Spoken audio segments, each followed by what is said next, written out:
기도하겠습니다. 오늘 기도하실 때 금요 세겹줄 기도회를 위해서 좀 기도해 주셨으면 좋겠습니다. 금요일마다 여기서 매주 금요일 저녁 8시에 많은 성도님들과 함께 기도하고 있는데, 저는 교회는 기도하는 집이라는 확신이 있습니다. 기도는 하나님이 가장 기뻐하는 사람의 몸부림이라고 생각합니다.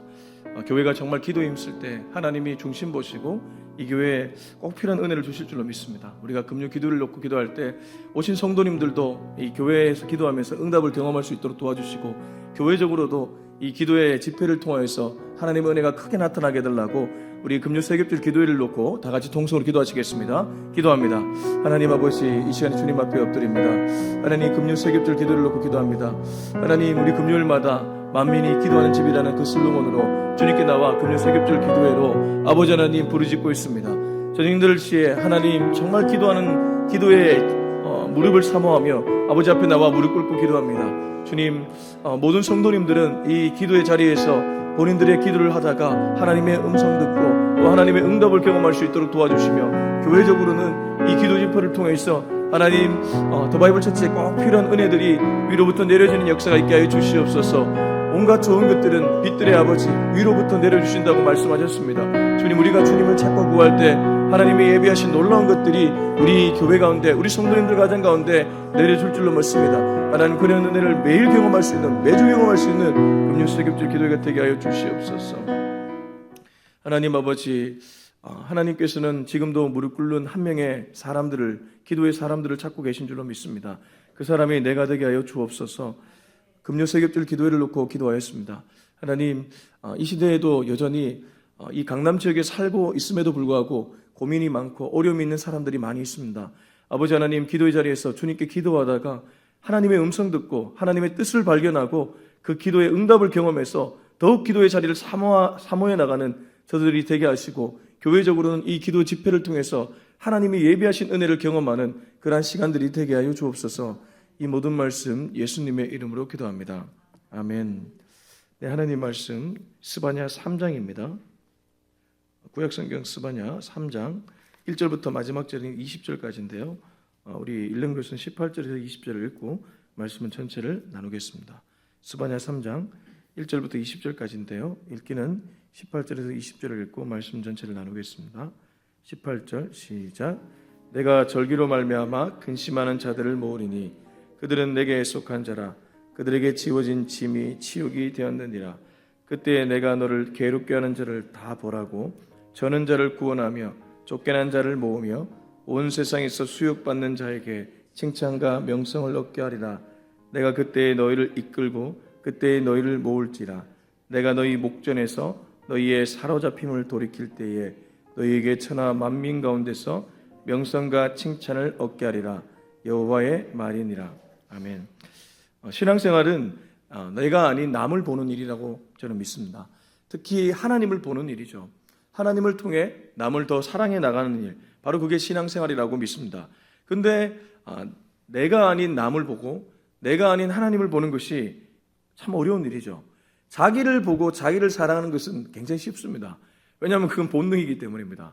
우리의 죄된 경향성이 여전히 나를 향하기 때문에 심지어 기도의 자리에서조차 나를 많이 묵상할 때가 있습니다. 내 기도, 내 가족, 내 거, 이런 자기 묵상을 많이 할 때가 있는데, 정작 하나님이 정말 뭘 기뻐할지에 대한 분별, 그래서 먼저 그의 나라와 그의 의를 구하라는 그 말씀을 기도의 자리에서조차 구하지 못할 때가 참 많이 있다는 것입니다.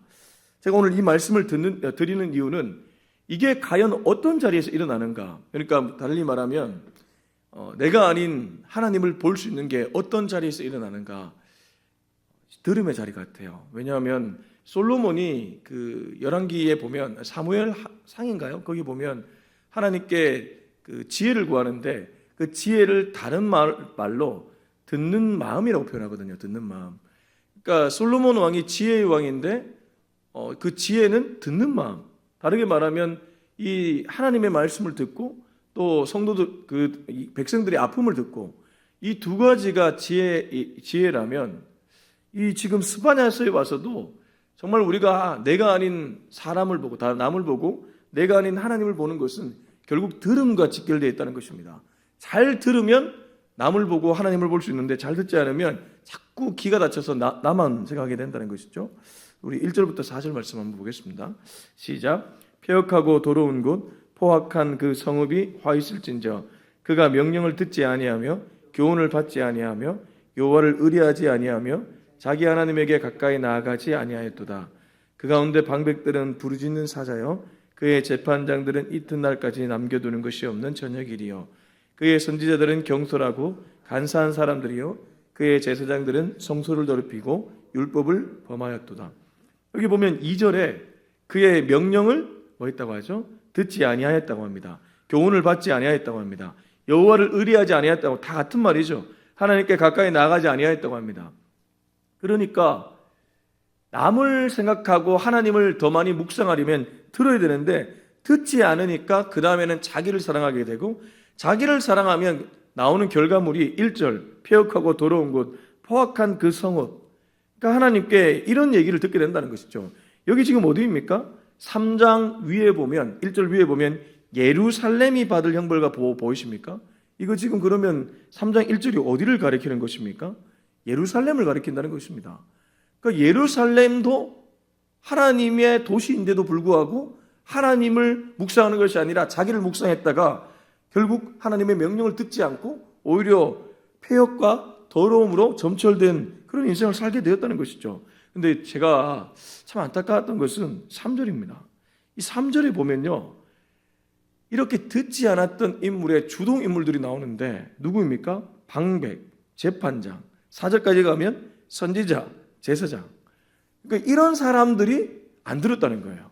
이런 사람 들어야 마땅할 사람들이 안 들으니까 예루살렘 전체가 폐역하고 더러워졌다는 것입니다. 지금으로 비유하자면 목회자가 듣지 않았다는 겁니다.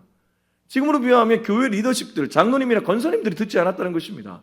하나님의 말씀을 들어야 될 사람들이 하나님의 말씀이 아니라 내 생각으로 꽉 차 있으니까 이러한 하나님의 심판의 메시지를 듣게 되었다는 것이죠. 여러분, 그래서 들음이 지혜인 줄로 믿습니다. 들음이 신앙인 줄로 믿습니다. 귀가 열린 사람들이 신앙생활 잘하는 사람들이라는 것이죠. 자, 5절부터 8절까지 읽어보겠습니다. 시작. 그 가운데 계시는 여호와는 의로우사 불의를 행하지 아니하시고 아침마다 빠짐없이 자기의 공의를 비추시거늘 불의한 자는 수치를 알지 못하는도다. 내가 여러 나라를 끊어버렸으므로 그들의 망대가 파괴되었고 내가 그들의 거리를 비게 하여 지나는 자가 없게 하였으므로 그들의 모든 성읍이 황폐하며 사람이 없으며 거주할 자가 없게 되었느니라. 내가 이르기를 너는 오직 나를 경외하고 교훈을 받으라. 그리하면 내가 형벌을 내리기로 정하기는 하였지만 너의 거처가 끊어지지 아니하리라 하였으나 그들이 부지런히 그들의 모든 행위를 더럽게 하였느니라. 나 여호와가 말하노라. 그러므로 내가 일어나 벌할 날까지 너희는 나를 기다리라. 내가 뜻을 정하고 나의 분노와 모든 진노를 쏟으려고 여러 나라를 소집하며 왕국들을 모으리라. 온 땅이 나의 질투의 불에 소멸되리라. 자, 그런데 하나님은 항상 그렇지만 심판의 메시지만 흘려보내지는 않는 것 같습니다. 이렇게 듣지 않는 이스라엘의 지도자들을 향해 혼을 내신 이후에는 어떻게 하면 살아날 수 있는지를 얘기해 주십니다. 5절 그 가운데 계시는 여호와는 의로우사 불의를 행하지 아니하시고 아침마다 빠짐없이 자기의 공의를 비추시거늘 불의한 자는 수치를 알지 못하는도다. 이 여호와의 성품을 얘기해 주는데 결국 쉽게 말하면 하나님께 나아가는 자는 그분의 성품으로 말미암아 깨끗해진다는 것이죠. 자, 이 말씀 우리 시편 말씀 한번 보았으면 좋겠는데요. 시편 119편 한번 보겠습니다. 시편 119편 130절입니다. 시편 119편은 말씀의 시라고 알려져 있죠. 말씀의 시라고. 119편 130절. 네. 시편 119편 130절. 우리 같이 한번 읽었으면 좋겠습니다. 130절 시작. 주의 말씀을 여면 빛이 비치어 우둔한 사람을 깨닫게 하나이다. 지금 여기 우리 스바냐 금방 읽은 이 5절의 말씀 보면 여호와는 의로우사 불의를 행하지 아니하시고 아침마다 빠짐없이 자기의 뭐를 비춘다고 하죠? 공의를 비춰준다고 합니다. 하나님께 나아가면 나의 더러운 것들이 다 드러나게 된다. 이 공의라는 것은 다른 말로 하면 거울입니다. 이게 말씀의 거울로 비춰지면 영혼의 때가 보인다는 것이죠. 그래서 시편의 119편의 기자는 뭐라고 얘기하냐면 주의 말씀을 딱 여는 순간 이 빛이 비춰져서 공의의 빛이 딱 비춰져서 우둔한 나로 하여금 깨닫게 하는, 우둔한 나의 때가 보이게 된다는 것이죠. 어떻게 하면 살아납니까? 어떻게 하면 심판을 받지 않습니까? 주의 말씀을 열고 그 여호와의 성품에 나를 비춰볼 때 우리가 그 나를 묵상하는 길로 가지 않게 된다는 것이죠. 지금 그 얘기를 하고 있습니다. 그래서 하나님이 7절, 우리 7절 스바냐 다시 돌아왔어요. 3장 7절 다시 한번 7절을 읽어보겠습니다. 7절 시작. 내가 이르기를 너는 오직 나를 경외하고 교훈을 받으라. 그리하면 내가 형벌을 내리기로 정하긴 하였지만 너의 거처가 끊어지지 아니하리라 하였으나 그들이 부지런히 그들의 모든 행위를 더럽게 하였느니라. 보십시오. 하나님은 심판 중에도 이런 메시지를 흘려보내주고 있습니다. 그러니까 본심은 언제나 심판이 아니라는 것입니다. 돌아오라는 것이 본심이지 심판이 목적이 아니라는 것이죠. 그래서 너는 오직 나를 경외하고 나의 교훈을 받으라. 그리하면 내가 형벌을 내리기는 작정했지만 그러나 너의 거처가 끊어지지 않는 은혜를 내려주겠다. 이게 하나님의 본심인 줄로 믿습니다. 우리가 하나님께 나아갈 때 이런 은혜를 누리게 될 수 있다는 것입니다. 주의 말씀을 열고 나의 영혼의 때를 살필 때 이런 은혜를 누릴 수 있다는 것입니다. 근데 그게 아니라 주의 말씀에 가까이 가지도 않고 길을 열지도 않고 내 영혼의 상태를 돌아보지도 않으면 그 다음에 남은 것은 나를 묵상한 일이죠. 나를 묵상하면 이제 결국 이 앞에 나왔던 3장 1절에 그러한 범죄를 우리가 저지르게 된다는 것입니다. 자, 무거운 말씀이지만 우리가 꼭 한번 들어야 될 말씀 같아요. 8절 보실까요? 8절 보시면 오늘 하나님께서 참 마음 먹고 이스라엘 백성들에게 지금 선포하고 계시는데 나 여호와가 말하노라 그러므로 내가 일어나 벌할 날까지 너희는 나를 기다리라. 여기 기다리라는 거 좋은 의미 아닙니다. 이게 다른 말하면 잘 보라는 것입니다. 여기 기다리라는 것은 일반적으로 하나님이 너희는 가만히 있어, 이게 기다리라는 이미지잖아요. 근데 스바냐의 기다리라는 것은 너희가 그렇게 행동했어? 너희 잘 봐봐. 너 기다려봐봐. 약간 이런 부정적 의미입니다. 그러니까 하나님이 단단히 화가 났다는 것이죠. 내가 뜻을 정하고 나의 분노와 모든 진노를 쏟으려고 여러 나라를 소집하며 왕국들을 모으리라. 온 땅이 나의 질투의 불에 소멸되리라. 근데 제가 이 소멸되리라 이 메시지에 눈이 이렇게 간 게 아니고요. 질투의 불에 저는 눈이 더 가더라고요. 그러니까 불은 불인데 어떤 불입니까? 질투의 불입니다. 그러니까 성경에 아무 이유 없이 이렇게 기록하지 않잖아요. 그러니까 하나님이 단단히 화가 나서 내가 지금 이렇게 메시지를 흘려보내는데도 너희는 내 말을 듣지 않구나. 이 7절 보시면 끝에 내가 이렇게 너희 거처가 끊어지지 않는 은혜를 주려고 하는데도 너희는 부지런히 너희가 하는 자기 묵상의 길을 끝까지 고집하는구나. 그래서 내가 본때를 보여주려고 하는데 내가 소멸하는 불은 질투의 불이다. 질투의 불이 무엇입니까? 질투의 불은 하나님이 연인으로 비유하자면 자꾸 다른 남자, 다른 여자를 보려고 할 때 이 질투심이 나잖아요. 그러니까 하나님이 지금 다른 것들에 관심을 가진 이스라엘 백성들에게 질투의 불로 소멸한다는 것은 그만큼 하나님이 짝사랑하고 있다는 것이죠. 그렇지 않습니까? 질투가 무엇입니까? 질투도 사랑 아닙니까? 그러니까 하나님이 질투의 하나님이라는 것은 그만큼 우리를 사랑한다는 것 아니겠습니까? 하나님은 우리를 이렇게 사랑하는데 우리는 왜 이렇게 하나님이 사랑이 잘 안 될까요? 우리 계속 말씀 보겠습니다. 우리 9절 말씀입니다. 시작. 그때 내가 여러 백성의 입술을 깨끗하게 하여 그들이 다 여호와의 이름을 부르며 한 가지로 나를 섬기게 하리니. 제가 오늘 자기를 묵상하지 않고 하나님을 묵상하는 길에 대한 얘기를 계속하고 있는데 첫 번째는 귀가 열고 또 말씀에 가까이 가서 내 영혼의 때를 돌아보는 것이라고 말씀드렸습니다. 근데 두 번째는 9절인데요. 9절에 보면 그때 내가 여러 백성의 입술을 깨끗하게 하여. 두 번째, 자기 묵상을 하지 않고 하나님을 묵상하려면 입술이 깨끗해져야 될 줄로 믿습니다. 이게 정말 회심한 사람, 주님을 인격적으로 자기의 주인으로 삼은 사람은 입술이 바뀐다는 것입니다. 혹시 그 이사야서 기억나십니까? 이사야서 보면 제단 숯불 내 입술에 대니 어찌 주저할까 주여. 이게 제단 숯불 내 입술에 대니 이 입술이 부정한 사람이 입술이 깨끗해지고 주의 말씀을 대언하는 대언의 선지자가 되지 않았습니까? 거의 다 똑같습니다. 아브라함도 주님 만나기 전에 그 입술을 부정했지만 주님 만나고 바뀝니다. 야곱도 바뀝니다. 모세도 바뀝니다. 바울도 바뀝니다. 하나님께 부름받은 사람들의 공통점은 이 입술이 바뀐다는 것입니다. 9절 다시 한번 보실까요? 그때 내가 여러 백성의 입술을 깨끗하게 하여 그들이 다 여호와의 이름을 부르며 한 가지로 나를 섬기게 하리니. 입술이 바뀐 후에 나오는 것은 찬송과 감사입니다. 찬송과 감사가 내 입술에서 끊임없이 나온다면 나는 바뀐 입술입니다. 근데 찬송과 감사가 아니라 자꾸 불평이 나온다, 불만이 나온다. 나도 모르는 사이에 노예된 근성, 애굽으로 돌아갈 때 이스라엘 백성들이 꼭 불평과 불만하지 않습니까? 그런 근성들이 여전히 나를 장악하고 있다는 것이죠. 오늘도 입술이 깨끗해지는 저와 여러분이 되었으면 좋겠습니다. 자, 우리 10절부터 13절까지 읽어보겠습니다. 시작. 내게 구하는 백성들 곧 내가 흩은 자의 딸이 구스강 건너편에서부터 예물을 가지고 와서 내게 바칠지라. 그날에 내가 내게 범죄한 모든 행위로 말미암아 수치로 당하지 아니할 것은 그때 내가 내 가운데서 교만하여 자랑하는 자들을 제거하여 내가 나의 성산에서 다시는 교만하지 않게 할 것임이라. 내가 공고하고 가난한 백성을 내 가운데에 넘겨두리니 그들이 여호와의 이름을 의탁하여 보호를 받을지라. 이스라엘의 남은 자는 악을 행하지 아니하며 거짓을 말하지 아니하며 입에 거짓된 여가 없으며 먹고 누울지라도 그들을 두렵게 할 자가 없으리라.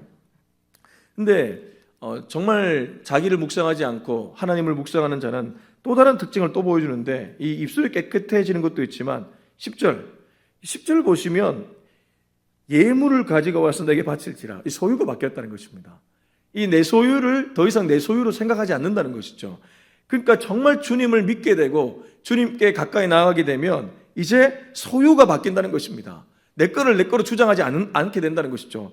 그리고 11절 자랑이 바뀝니다. 11절 그날에 네가 내게 범죄한 모든 행위로 말미암아 수치를 당하지 않을 것은 그때 내가 네 가운데서 교만하여 자랑하는 자들을 제거하여 네가 나의 성전에 다시는 교만하지 않게 할 것입니다. 무엇입니까? 하나님이 자랑하는 자들을 제거해 준다는 것인데, 달리 말하면 주님을 묵상하는 자들은 자랑하지 않는다는 거예요. 주님을 묵상하는 자들은 쉽게 자기 자랑하지 않는다는 것입니다. 입만 열면 자기 자랑하는 사람들이 있습니다. 그거 주님을 깊이 만난 사람 아닙니다. 입만 열면 십자가 자랑하는 사람이 주님을 만난 사람들인 줄로 믿습니다. 그래서 사도 바울이 뭐라고 얘기했습니까? 사도 바울은 늘 얘기하는 게, 내가 예전에 내가 사랑했던 모든 것들은 배설물이라고 얘기하잖아요. 그리고 자랑할 것은 오직 그리스도의 십자가밖에 없다고 고백하지 않습니까? 오늘도 나의 입술이 주님을 자랑하고 있는지 아니면 나를 자랑하고 있는지 잘 돌아보았으면 좋겠습니다. 주님을 자랑하는 척 나를 자랑하는 사람들이 있습니다. 정말 그렇지 않습니까? 주님을 자랑하는 척 나를 자랑하는 사람이 있다는 것입니다. 나의 업적을 자랑하고 내가 이 정도 했으라는 것을 자랑할 때가 있다는 것이죠. 위험합니다. 특히 목회자들도 위험합니다. 그래서 저는 간증 이런 거 정말 위험하다고 생각해요. 이 간증의 자리에서 자칫하면 하나님을 자랑하는 것이 아니라 내가 하나님으로 통해 이렇게 되었다고 자랑할 수도 있기 때문입니다. 자, 우리 12절 13절을 보시면 내가 공고하고 가난한 백성을 네 가운데에 남겨두리니 그들이 여호와의 이름을 의탁하여 보호를 받을지라. 이스라엘의 남은 자는 악을 행하지 아니하며 거짓말을 하지 아니하며 입에 거짓된 여가 없으며 먹고 누울지라도 그들을 두렵게 할 자가 없으리라. 왜 하나님이 공고하고 가난한 백성들을 이스라엘에 남겨두었겠습니까? 긍휼한 마음, 겸손한 마음을 가지라는 것입니다. 그래서 저는 교회도 마찬가지라고 생각합니다. 교회에 어려운 사람들이 있어야 됩니다. 교회에 힘든 사람들이 있어야 됩니다. 교회에 장애인들이 있어야 됩니다. 이게 없다는 것은 벌써 교회가 무언가 자기들의 견고한 성을 쌓았다는 것입니다. 교회 왔을 때는 환난당하고 빚지고 원통한 자들이 있어야 됩니다. 그래야지 그들을 보면서 하나님의 긍휼한 마음을 같이 가져줄 수 있기 때문입니다. 여기 보십시오. 내가 공고하고 가난한 백성을 네 가운데 남겨둘 것이니 그들이 여호와의 이름을 의탁하여 보호를 받을지라. 어떻습니까? 그들에게는 하나님만이 유일한 보호자가 되십니다. 돈도 없죠, 백도 없죠. 하나님이 유일한 보호자가 되는 것 아니겠습니까? 근데 그들을 보면서 오히려 네가 배우라는 것입니다. 그들의 그런 삶의 태도를 보면서 네가 배우라는 것이죠. 저와 여러분은 끊임없이 이러한 길을 걸어갈 수 있기를 축복합니다. 그리고 우리 교회도 그러한 교회가 될 수 있기를 축복합니다. 여러분, 부자만 모이는 교회는 좋은 교회 아닙니다. 정말 그렇습니다. 어쩔 수 없이 지역성을 띠기 때문에, 저희 교회가 강남에 있기 때문에 강남에 있는 사람들이 올 수는 있겠지만, 그러나 저는 이 지역에도 어려운 사람들이 이 교회에 많이 오셨으면 좋겠습니다. 자, 그리고 우리 14절부터 17절까지 읽어보겠습니다. 시작. 시온에 따라 노래할지어다. 이스라엘아 기쁘게 부를지어다. 예루살렘 따라 전심으로 기뻐하며 즐거워할지어다. 여호와가 내 형벌을 제거했고 내 원수를 쫓아냈으며 이스라엘 왕 여호와가 내 가운데 계시니 내가 다시는 화를 당할까 두려워하지 아니할 것이라. 그날에 사람이 예루살렘에 이르기를 두려워하지 말라. 시온아 내 손을 들어 늘어뜨리지 말라. 너희 하나님 여호와가 너희 가운데 계시니 그는 구원을 베푸실 전능자이시라. 그가 너로 말미암아 기쁨을 이기지 못하시며 너를 잠잠히 사랑하시며 너로 말미암아 즐거이 부리며 기뻐하시리라. 앞서 우리가 하나님께 나아가고 하나님을 묵상하는 자는 입술이 깨끗해진다고 했는데 이 깨끗한 입술의 전형을 보여줍니다. 14절 시온에 따라 노래할지어다. 이스라엘아 기쁘게 부를지어다. 예루살렘 따라 전심으로 기뻐하며 즐거워할지어다. 이게 무엇일까요? 찬송 아니겠습니까? 그래서 이 찬송의 가사가 17절에 나옵니다. 이거 17절 혹시 찬양하십니까? 너의 하나님 여호와가 너의 가운데 계시니 그는 구원을 베푸실 전능자시라.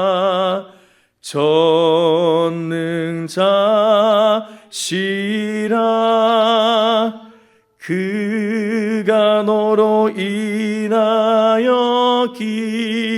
기쁨을 이기지 못하시며 너로 인하여 맞나요? 아무튼 이런 찬양이 있습니다. 나중에 한번 찾아보십시오. 스바냐 3장 17절을 갖고 만들어진 찬양인데요. 얼마나 주옥 같은지 모릅니다. 이 찬양 부르면서 눈물 흘렸던 기억이 있으십니까? 저는 이 찬양 부르면서 정말 청년회 때, 청소년 때 눈물 흘렸던 기억이 납니다. 특히 즐거이 부르며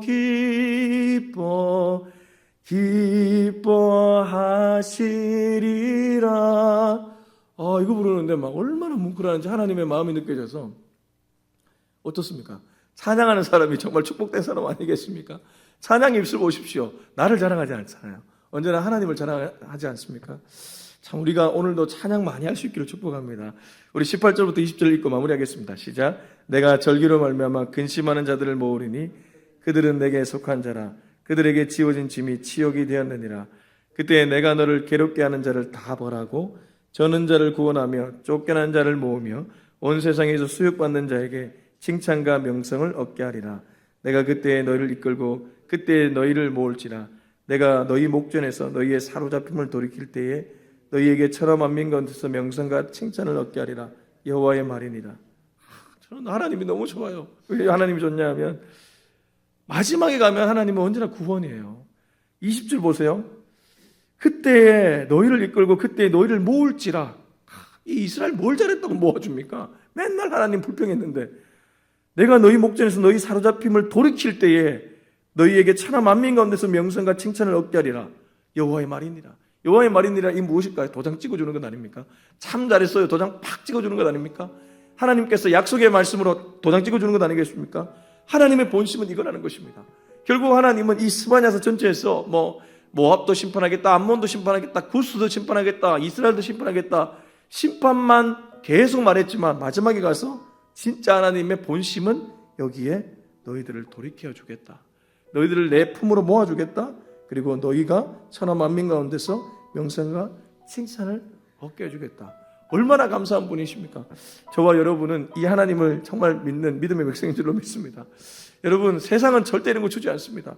달콤한 것을 주려고 하다가 마지막에 결국 지주무늬에 배를 채우는 것들이 얼마나 많이 있습니까? 모든 사람들은 다 그렇습니다. 실컷 나한테 환대를 베풀어줬는데 마지막에 가면 결국 이 목적을 갖고 나한테 이렇게 했구나. 그럴 때가 얼마나 자주 있습니까? 하여튼 그렇습니다. 아무 이유 없이 대가 없이 우리한테 잘해주는 분은 오직 하나님 한 분밖에 없는 줄로 믿습니다. 그러니까 하나님이 최고 아니겠습니까? 오늘도 하나님 품에서 하나님과 함께 하나님 품에 푹 안길 수 있는 저와 여러분이 되었으면 좋겠습니다. 우리 기도하겠습니다. 이 시간 기도할 때 주님, 다른 것보다 주님을 더 많이 묵상하는 오늘 하루가 되게 하여 주시옵소서. 나도 모르는 사이에 나를 묵상하다가 주님을 저버릴 때가 얼마나 자주 있는지 모르겠습니다. 주님 저쪽에 계십시오. 저 한 구석에 계십시오. 그렇게 말할 때가 얼마나 자주 있었습니까? 주님, 그런 삶을 살지 않고 우리 주님과 매일 동행하며 주님 품에 푹 안길 수 있는 우리가 되게 하여 주옵소서. 우리 같이 통성으로 기도하시겠습니다. 하나님 아버지, 이 시간에 주님 앞에 엎드립니다. 주님, 나도 모르는 사이에 주님 한기퉁에 그냥 주님을 처박아둔 채 내가 나의 주인 되어서 그렇게 살아갈 때가 얼마나 자주 있습니까? 주님, 내 입술은 어떻습니까? 나를 자랑하고 있지는 않습니까? 주님, 내 귀는 어떻습니까? 주의 말씀을 듣지 않고 자꾸 다른 것에 귀를 기울일 때는 있지 않습니까? 주님, 귀를 씻어주시고 입술을 씻어주시고 주님, 내 마음을 씻어주시옵소서. 그래서 주님, 주님을 한 귀퉁이에 그냥 처박아 두지 않도록 도와주시고 정말 주님을 내 마음에 모시고 주님과 함께 교제하며 주님 품에 푹 안길 수 있기를 원합니다. 주님은 언제나 나에게 가장 좋은 것을 주시는 분입니다. 주님, 우리 모든 성도님들도 이렇게 주님 품에 푹 안겨서 살아갈 수 있도록 도와주시옵소서. 주님,